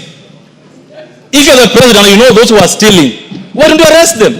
Why do you come to tell us? What do I have to do with it? You are the president. You are saying you want to fight corruption. And you know those who are stealing. What are you waiting for? Is it our business? Everyone should carry out their functions. This president gave us a finance bill. That was very unpopular. We passed it for him. This president gave us a housing levy. Very unpopular. We passed it for him. This president has asked us to pass SHA. We sat here until 10 p.m. Passed it for him. What have we done for him? What has this parliament not done for president that he now has to come and bastardize us? What? Let him do his job. And why he's also involved in corruption, we'll follow him. You can't come and name everyone else be corrupt as if yourself you're very clean. It doesn't work like that. We have one country. We must all protect this country. We won't allow. We are not begging for CDF. We don't use CDF money ourselves. We're not begging for CDF to be kept. Senate should not beg to carry out his functions. It is not the job of Raila to tell us what the law says. It can't be. This House must take back seriously going forward. And if there's a PS or a minister stealing money, let us deal with them. But we can't allow people to come and start reading for us Health Act as if themselves they are very clean. This parliament must reclaim its place in history. Give him 30 seconds. So, Speaker, I was very happy yesterday with our leadership. Because you cannot go before governors, abuse us, insult us, then call us. Instead of telling us why you called us, you start lecturing us on matters that you should deal with personally. So, Speaker, I want to request our leaders today, leadership of Parliament. Let's deal with the issue the President has raised, but let's not be beggars. CDF, we must sit here as members of Parliament. make sure that CDF is entered in the constitution. We can't allow people who don't sit in parliament to control what we do in this parliament, Mr. Speaker. It's wrong, and we must deal with it. Thank you. Your time is up. Ferdinand Wanyonyi. The Speaker, I just want to take this very seriously. I'm doing my 3rd term in this House. And this House must be respected. Members who are here, I want to tell you, you actually have lost, you are losing your integrity out there. And our discussion here, Mr. Speaker, is not because we are defending ourselves. It's because of these allegations. I would have expected head of state to call us in the Kamukunji privately and expose to us, telling us exactly what he has heard. But instead, actually, we have been exposed. I want to take this opportunity and say whatever allegations have been given to us. Mr. Speaker, you actually, for your own sake, you actually, because you oversight us here, your name is also going to be, be there. In fact, as you go out there, people are now dismissing us. I remember just 2 days ago, I gave out money, and they were saying, you are a millionaire. So I think as far as I'm concerned, if there was anything that was bad, an allegation that actually I've heard, even the right Honorable Oginga Odinga out there, Jaramogi Oginga Odinga, I think I was so shocked. And he said that even we have no job. We are not supposed to do what we are doing. And yet he knows constitutionally our role here as Kenyans, as members of parliament. I want to take this opportunity and ask you, Honorable Speaker, get the head of state to come here and tell the Kenyans out there that that was wrong. That whatever he said was out of order, and that so that people can, otherwise you go out there, what are people talking about us? It's bad out there. So I want to take this opportunity and request you, in your capacity, tell the head of state to come to this house and whatever he said, he apologizes, because it's actually affecting us as leaders of this country. I think, members, that's what it is. Because out there, if you want to come back, I can tell you, it's not going to be easy. Because you are rich, you are poor, you don't take money out here because you are bribed and you are not giving money to the people out there. So, Mr. Speaker, I think I want to ask you, kindly get head of state here to come and tell this house so the Kenyans can hear that he was wrong. I think, members, actually, you agree with me. You agree with me. Let Ruto come here and tell the whole country that it was wrong for him to say what he has said. And if he's relying on Oginga Odinga for his re-election, Oginga Odinga died in 1994. Honorable Ferdinand Wanyonyi. I was in this house with the late Jaramogi Oginga Odinga, and he died in 1994. Yes, thank you. Chonga. Asante mstahiki Spika kunipa nafasi hii. Matamshi niliyasikia yakitoka kutoka kwa rais yalikuwa ni ya kuvunja moyo, si kwa wabunge lakini hata kwa nchi nzima. Ifikapo wakati ambapo kwamba baba anasema ameshindwa na watoto, ni kumaanisha kwamba hiyo jamii imeangamia. Palipo na kosa ambapo kwamba mtoto amekosea, baba anatakana asimame na aweze kupeana mwelekeo. Nchi nzima, ulimwengu mzima, ukitaja mambo ya ufisadi, Kenya tunapewa position. Kuna mahali Kenya inaonekana kwa upande wa ufisadi. Ufisadi ule ni wabunge ndio wao wamefanya ufisadi ule. Mbona tusichukue nafasi na wakati wa kujua exactly shida iko wapi? Ni jambo la kuhuzunisha. Nimemsikia mwenzangu hapa akizungumza kwamba jana akifika nyumbani bibi yake anamwangalia mifuko. Mimi nimetoka mashinani, Mheshimiwa Spika, nasikia njaa, Lakini bibi yangu swali la kwanza ananiuliza, huu maskini tuko nao wa nini? Kiwa nyinyi mmebeba mabilioni haya yote huko nje, unapeleka wapi? Uko na bibi mwingine? Uko na warembo? Ama hii pesa inaenda wapi?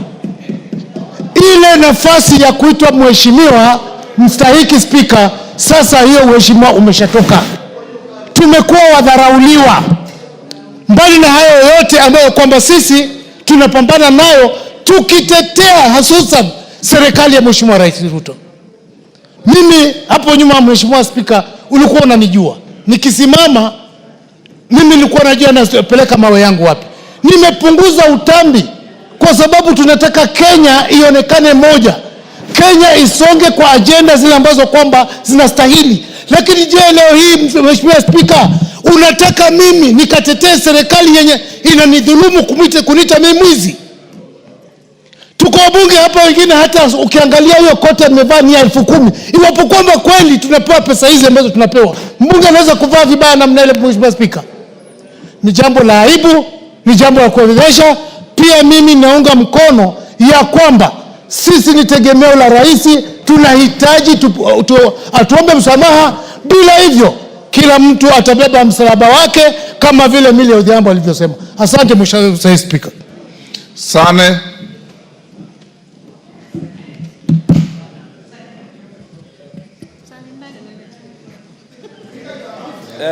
Thank you, Mr. Speaker. You have always stood to support the dignity of this House. Mr. Speaker, the former President Uhuru Kenyatta was on record having said that his government is always daily losing 2 billion shillings in corruption. Corruption is widespread in the executive than is being betrayed. Parliament is non-corrupt, Mr. Speaker. Mr. Speaker, 2 words were being used.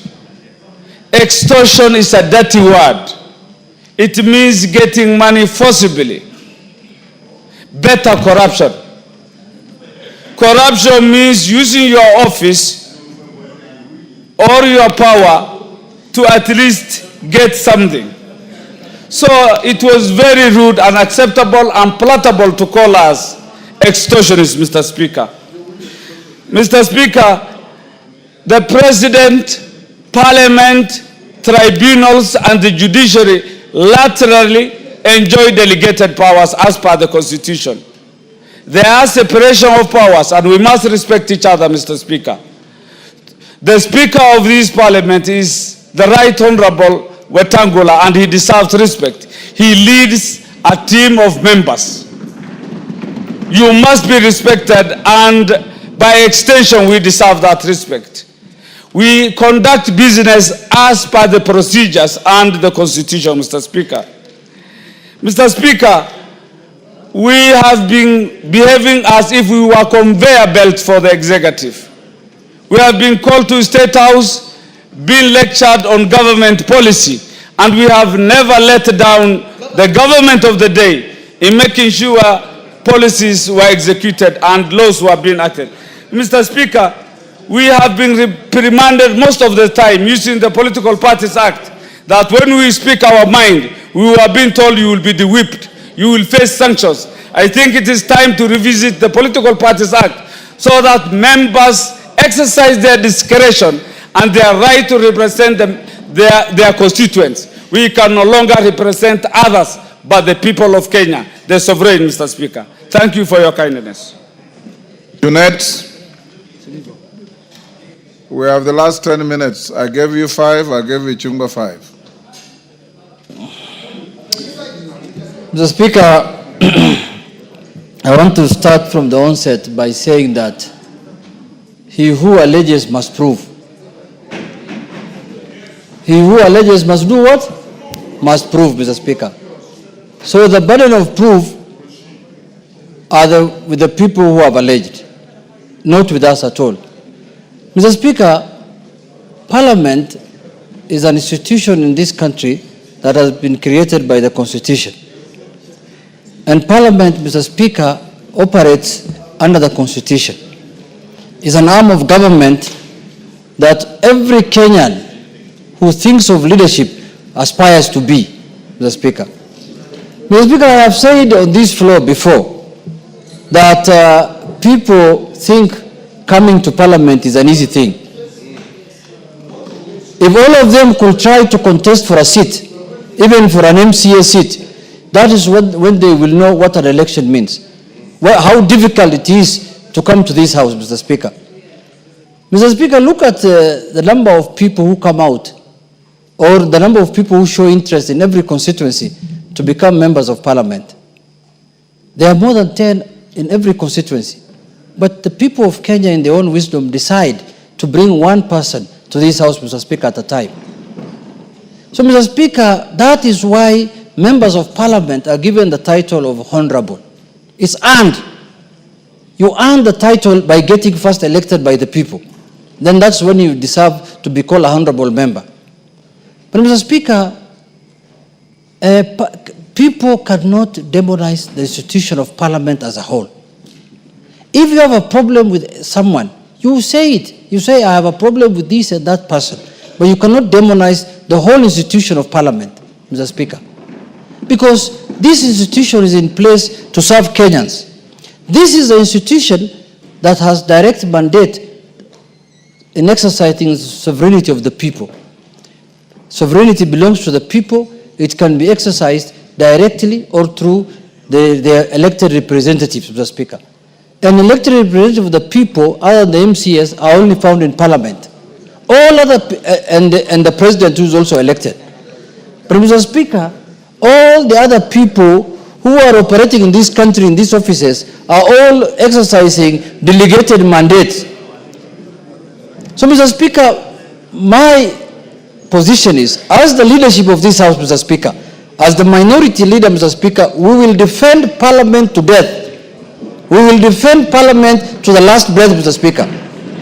We will not sit down when people want to degrade Parliament or they want to use Parliament as a punching bag, Mr. Speaker, as a boogeyman, Mr. Speaker. Mr. Speaker, corruption is a menace in the whole country. It has permeated the whole society. There is corruption in the executive, there is corruption in the judiciary, there is corruption in Parliament. Mr. Speaker, there is a way to address the fight about corruption. It is not a wholesome condemnation of a whole group of people who are serving Kenya, Mr. Speaker. Mr. Speaker, on the issue of the NGC, Mr. Speaker, can you tell this man to leave me alone so I can speak? He has spoken his, and he's spoken on Kamukunji here, of what kind of, I don't know what Kamukunji it is. Mr. Speaker, I'm even losing my thoughts because when you are disrupted by NGCDF, Mr. Speaker, I want to take as a minority leader responsibility to go and persuade my party leader to leave that position he has taken on the NGCF. Mr. Speaker, you know, there is a notion that people think CDF is still doing the same work it was doing when it was started. CDF has changed. CDF now is only doing functions that are not devolved. It's doing functions that belong to national government. Education, security issues, and issues that are related to national government. CDF is not doing any devolved function. They are not doing county government functions. Even if, a member said here, even if,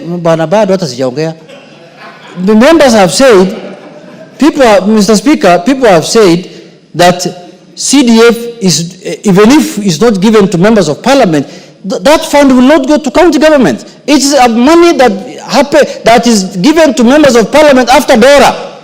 We do the division of revenue, money is separated into devolved functions and national functions. This money is coming from the national fund. Chef Kongo wants to inform you. Do you want information? Yes, Mr. Speaker. You know, it's...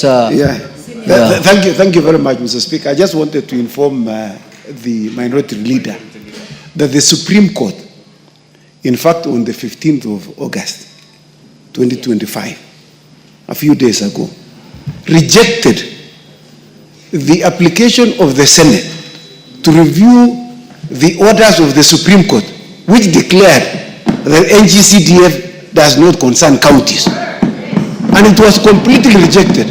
And so it has nothing to do with counties. It cannot go to the Senate.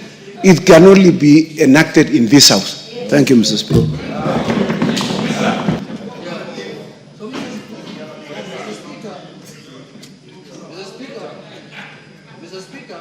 What's happened to the mic? Mr. Speaker, I want to say this, that I agree with Honorable Chepkonga, that CDF has got nothing to do with the devolution. CDF, if this fund is not sent to constituencies, the national government can send it to county commissioners. They can say, county commissioners, go and build schools, go and build dams, chief's offices. Nothing stops the national government from taking this money to anybody they can even take it to chiefs. Chiefs can go and build even their offices themselves. So, Mr. Speaker, first we have to acknowledge that this fund has nothing to do with devolution. It's not taking money that belongs to devolved entities, Mr. Speaker. But, Mr. Speaker, lastly, I want to say that, only important people are normally bashed. When you see the president accusing us of many things, or by my party leader, they know how important this house is. That is why let us not also take them very serious. Because, you know why I'm saying that? Because everything also they want to do must come through this house. Even if for you to dissolve this NGCDF, there must be some work to be done here in Parliament. Who is going to do it?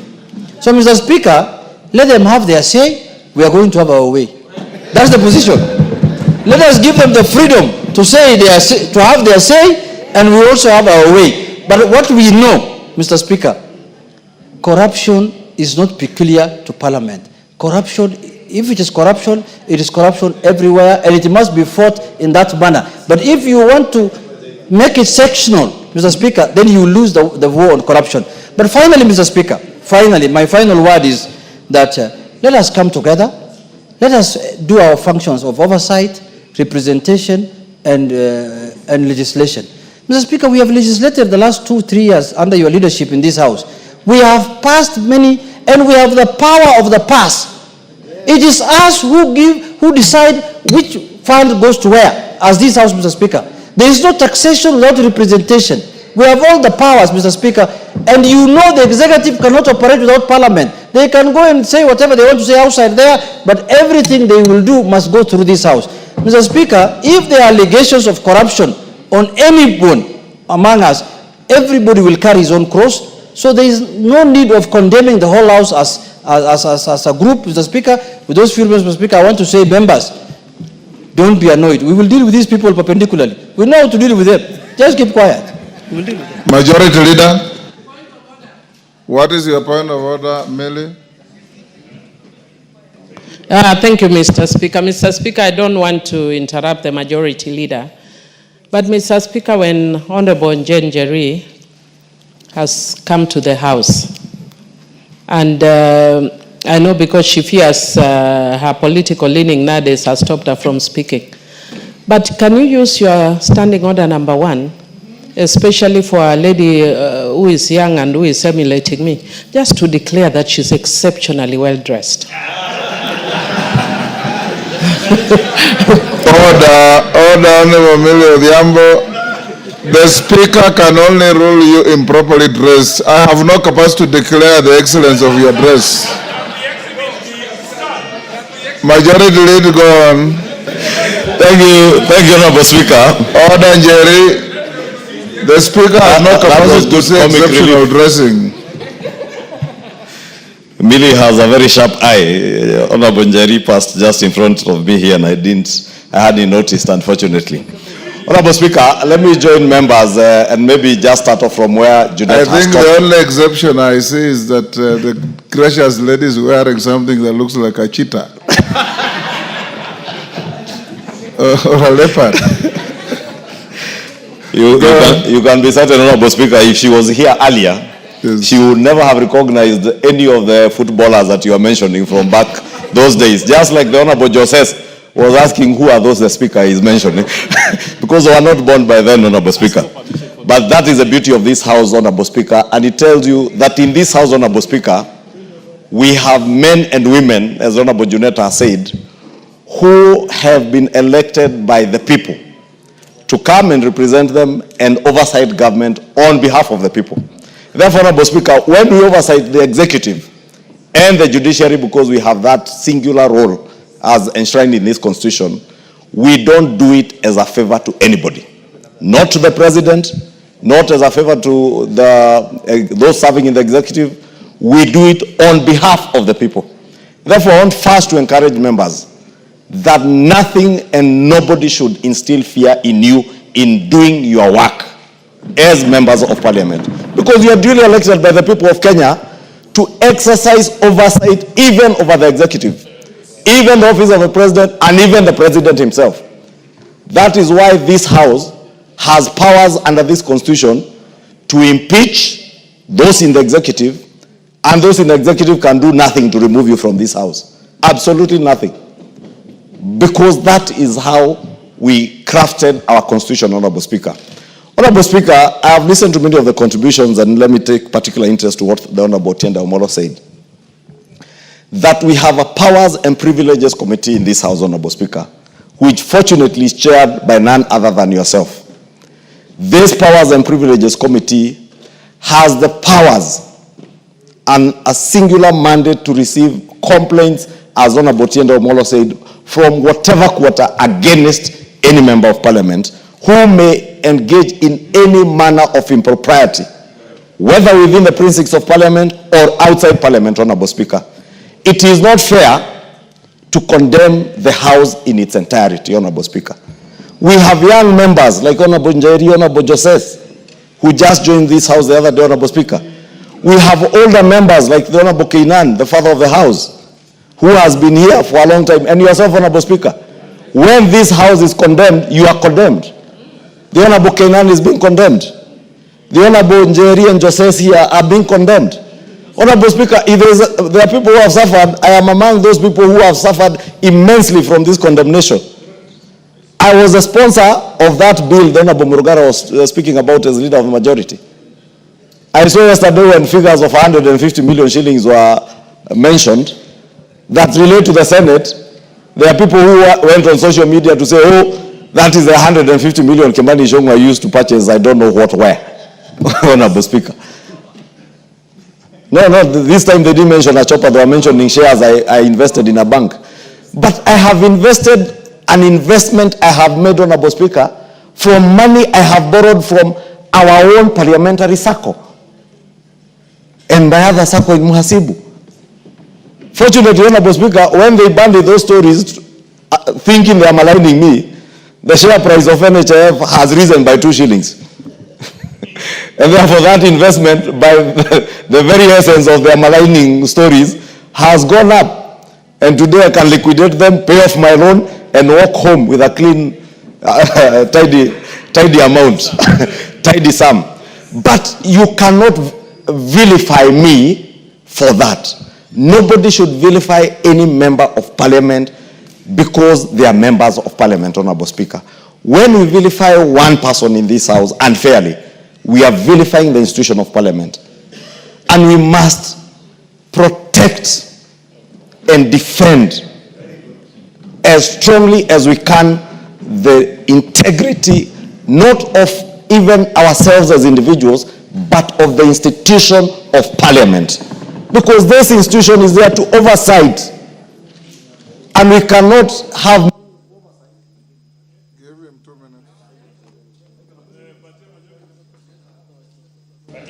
Honorable Speaker, I was saying we cannot have meaningful oversight over the executive if we are seen to be beyond reproach, Honorable Speaker.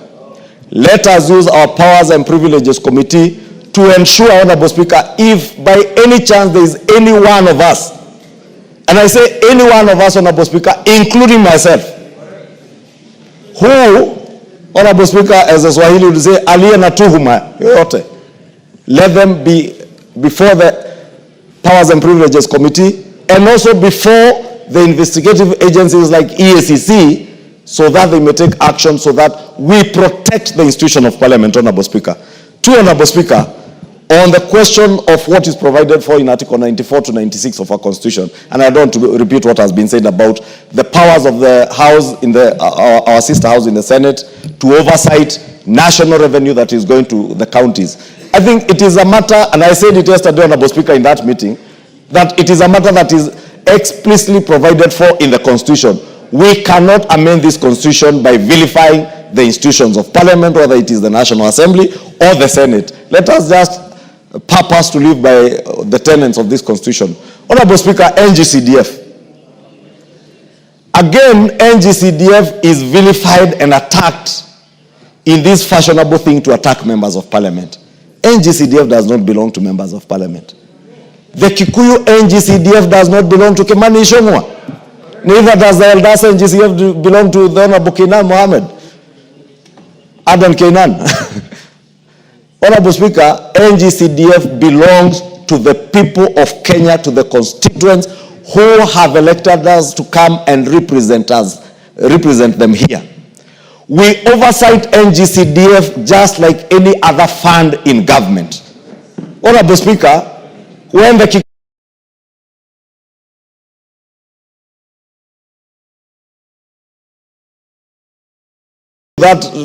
to their sittings, they called my fund manager and the board officials here, the board CEO, NGCDF board CEO. Therefore, Honorable Speaker, we must also protect NGCDF, not for our own sake, not because we have anything to do with NGCDF, because it has everything to do with delivery of public good and services to the people who have elected us to represent them, Honorable Speaker.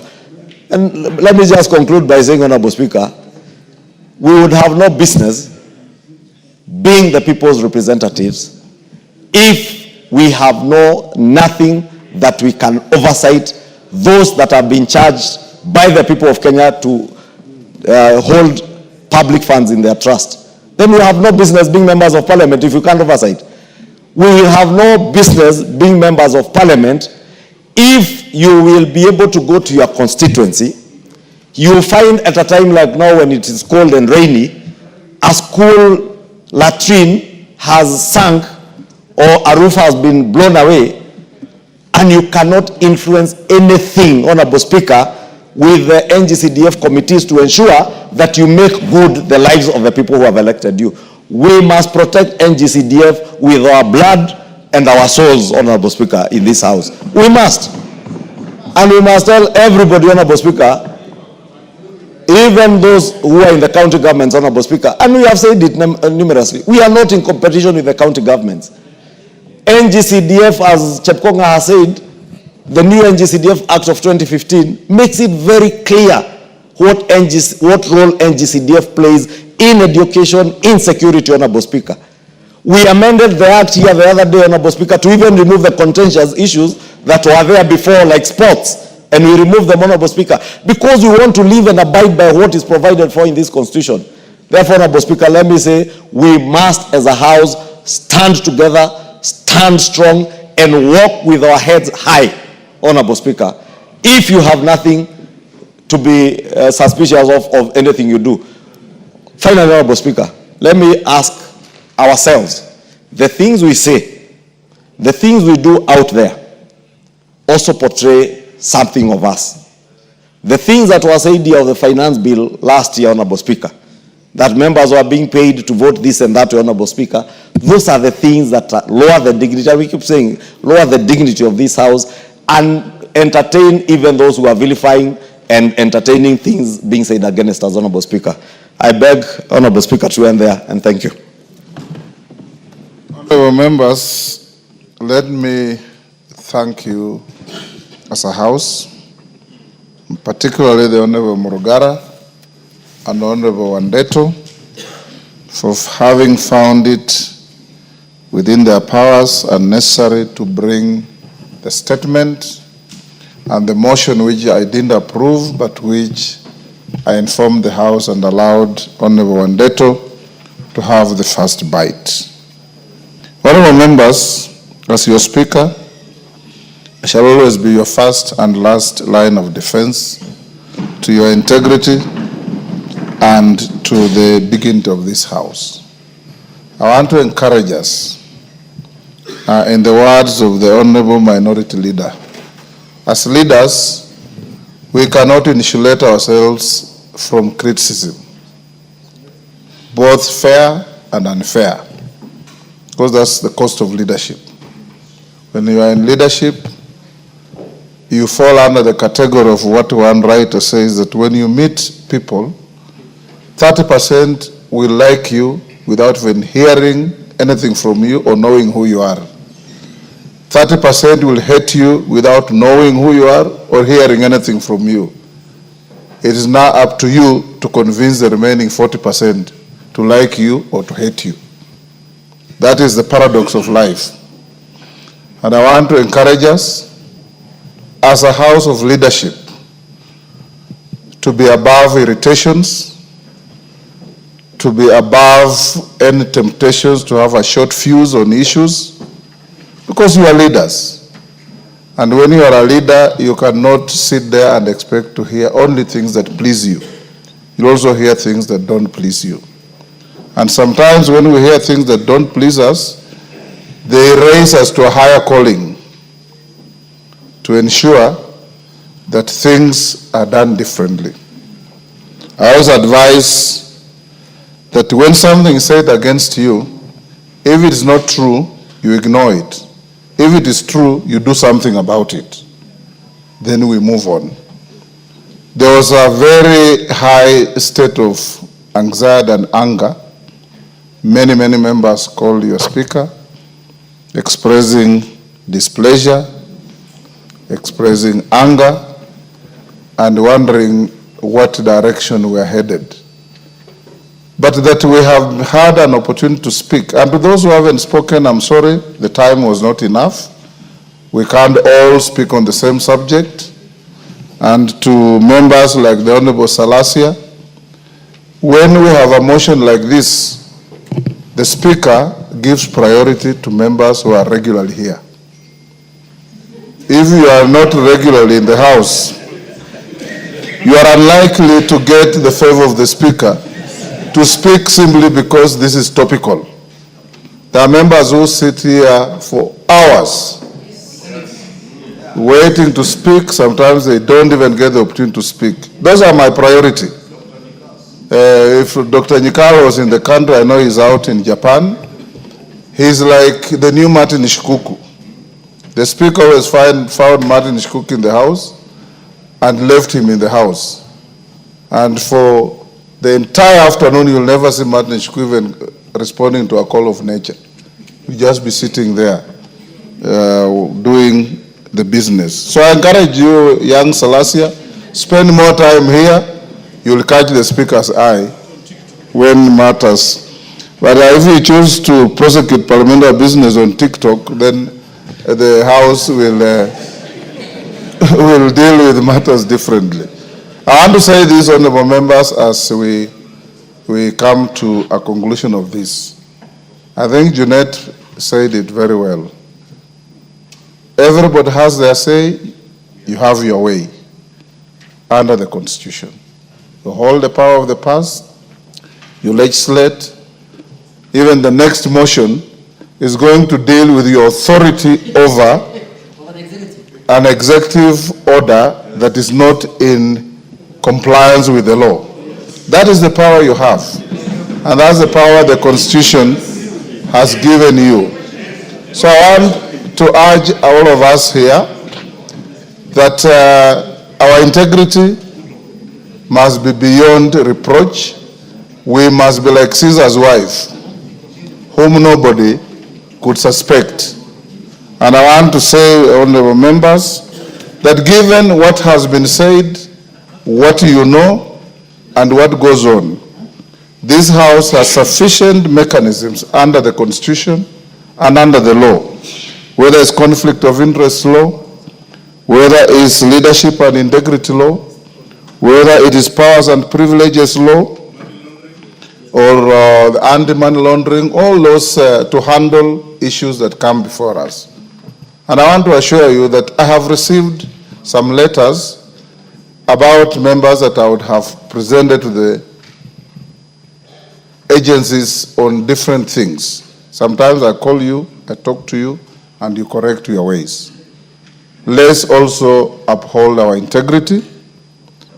I have given you an opportunity this afternoon. Waswahili wanasema muue mkala, lakini haki yake mpe. And by giving you haki yenu, you have exercised your right of reply in the matter. So I want to encourage us that let's now lower the anger, be the leaders that we are, and transact the business of the House in the manner we always do. I know that some members who are not happy, and rightly so, because if you are not within the bracket of those who are bent, and you say everybody's bent, then you create serious issues. You know, in my community, we say there's no little stream that does not have a snake. Every stream has its snake. And like Parliament, we probably also have our snake. Yes, we will probably also have our snake. So the leaders, Ichungwa and your group, Juneta and your group, have regular get-together. Luckily, this matter comes at a time when we are retreating with the entire leadership of the House to Mombasa tomorrow. And among other things, we will also have a colloquium with the judiciary to discuss about our relationship so that we can also face each other and ask each other hard questions. If you have time, watch a movie called The Star Chamber.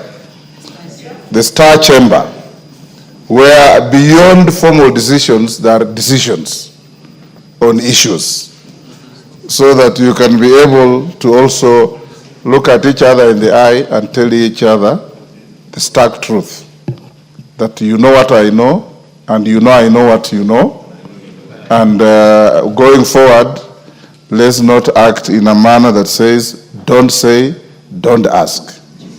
Thank you, honorable members. We'll now go to the next business, but the decorum you have displayed reaffirms what everybody expects, that this is a house of reason, this is a house of sobriety, this is a house of maturity.